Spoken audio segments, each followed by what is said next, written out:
देखिए Qadian जिलानिया Islamic centre में माशाल्लाह आज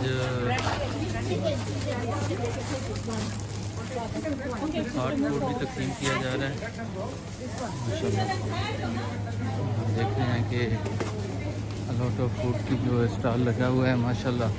हमारे वॉलंटियर जो हैं, हमारी सिस्टर भी आज आई हैं माशाल्लाह, ये भी काम कर रहे हैं वॉलंटियर के साथ मिलके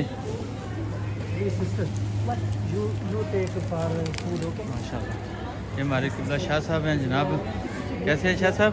अल्हम्दुलिल्लाह जनाब। आप क्या कहेंगे फूड प्रोजेक्ट के हवाले से? माशाल्लाह बहुत अच्छा हो रहा है। एज यू कैन सी कितने लोग आ रहे हैं जी कर रहे हैं माशाल्लाह। जी बड़ा सवाब वाला काम। आप भी माशाल्लाह 2-2.5 घंटे से आपने आके हेल्प की है, तो आपका बहुत शुक्रिया जनाब। ये जनाब चौधरी